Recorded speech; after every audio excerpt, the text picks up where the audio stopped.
The Chimeran threat began in Russia. The origin of the virus is unknown, but its effects were devastating and swift. In the 1930s, reports of biological experiments began leaking out of Russia. Then reports of villages destroyed overnight. Then entire cities. We feared the Russians had developed a weapon of unparalleled power. The truth was far worse. The Chimeras stayed sealed within Russia for over a decade. Then, in 1949, they launched an attack that overwhelmed all of Europe in a matter of weeks. For several months we thought England was safe. But in October of 1950, the Chimera burrowed under the Channel. We had prepared for them, but in 3 months' time, the war was lost. We abandoned the cities to the Chimera and retreated to scattered military bases and outposts. The Chimera had won. On July the 11th, 1951, the Americans launched an assault on the eastern coast of England. On the second wave of that assault was a sergeant named Nathan Hale. The actions of that soldier have become a matter of both scrutiny and myth. What follows are the known events of his life from July 11th to July the 14th, the day he was last seen.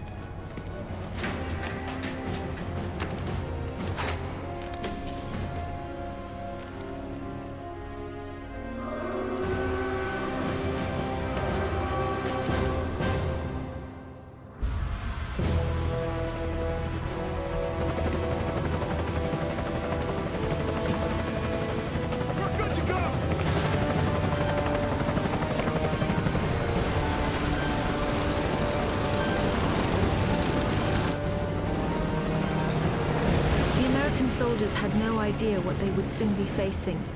The US government had sealed its borders in 1950.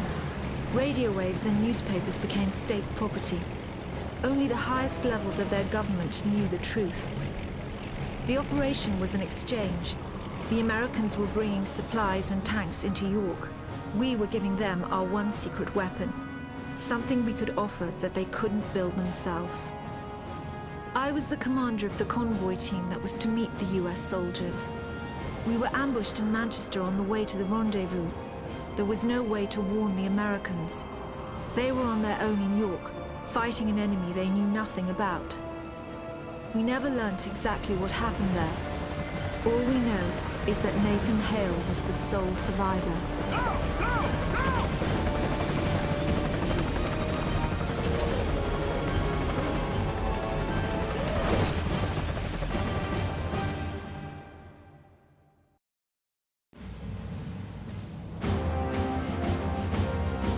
Captain, you seeing this? What the hell is that?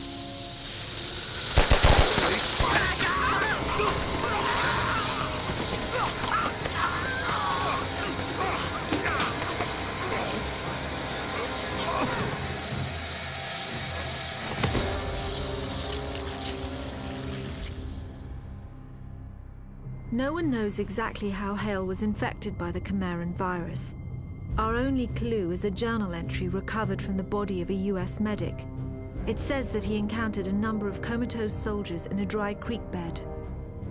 One of the soldiers, a sergeant, suddenly woke up. Unlike the other soldiers, his body had no wounds at all. The sergeant refused any kind of medical examination, insisting on catching up to the rest of the company. If that sergeant was in fact Nathan Hale, then he remains the only known person to wake up after being infected. Whether the Chimeran virus mutated within him, or whether his body had an innate resistance to it, remains a mystery.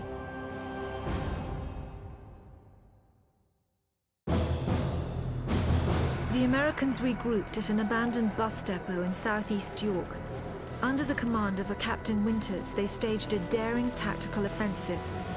The Chimera had begun to close in on their position.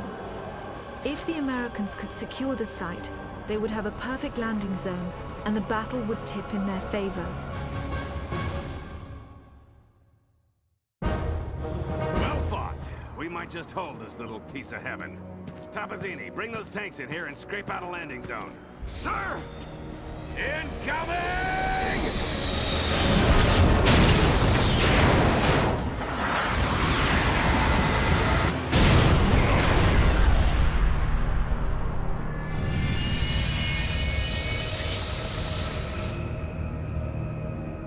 know from the craters that the Chimera ended the battle by launching spires. There is no defense against a spire attack. By the time you see them in the air, it's already too late.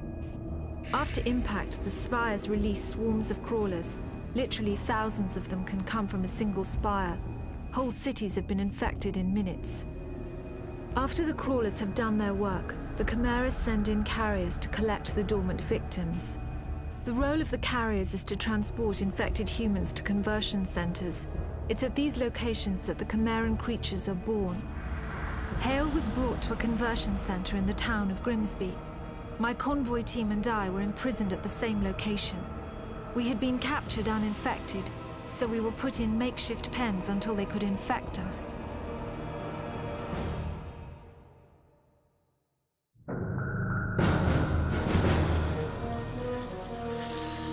Oi, mate! Over here! Over here! Help us! Get us the hell out of here! Hey! Over here! The console! Shoot the console! Bloody hell! Thanks for that. I'm Parker. Hey, Sergeant Hale, 1st Rangers. An American. We thought the Chimera stopped all of you in York. Chimera? Those creatures. Oh, you jammed it.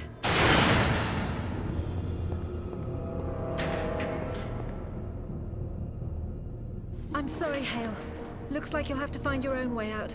I'll be in touch. Frequency 77.6. It was strange enough that a lone American soldier was walking around a Chimeran conversion center. But it was his eyes that were most disturbing. They showed unmistakable Chimeran traits. It was subtle, but it was there. Whoever Nathan Hale was, he wasn't entirely human. The conversion center was built on top of an old fish cannery. Networks of tubes transported the bodies from one stage of conversion to another. Once humans are infected by the Chimeran virus, they fall into a coma. The virus begins changing their bodies from the inside out, eventually turning them into one of the Chimeran creatures. The conversion centers simply speed up the process. During the second phase of the conversion process, the humans are wrapped in cocoons. This accelerates the final stages of the conversion. What emerges from the cocoon is determined by the strain of the virus. Each Chimeran creature is created by a separate strain. What we call hybrids, the ones that most closely resemble humans, have the shortest gestation period. The more beastly creatures take months to create and are made from multiple human bodies.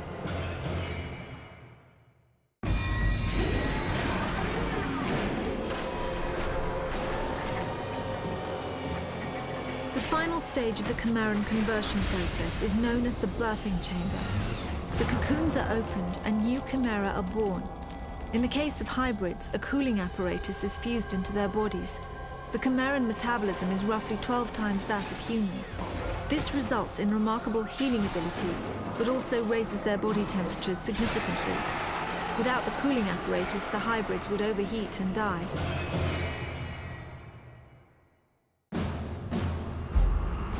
I was able to make it to the surface and summon a rescue. Flying into the Chimeran territory was always dangerous, but we had to risk it. Hale made it out shortly after. I looked for any further signs of conversion. Fever, nervous movement, paranoia. There was nothing. Just the gold-colored eyes. We flew directly to Manchester. Soldiers had been trying to recover the convoy ever since my squad was ambushed. They knew what was in it. They knew it was our last hope for defeating the Chimera. I wanted to take Hale back to Northern Command for debriefing. Maybe he could sense I was suspicious of him. He joined the Manchester squad before I could say a word.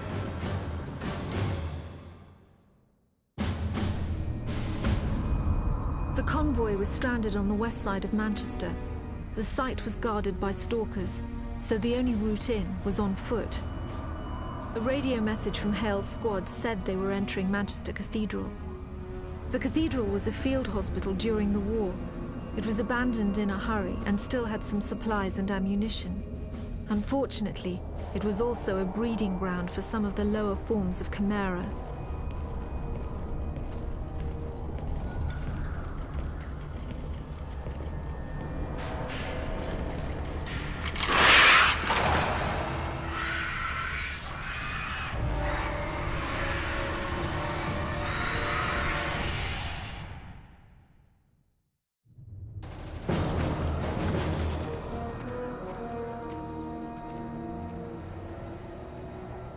Hell, mate, you all right?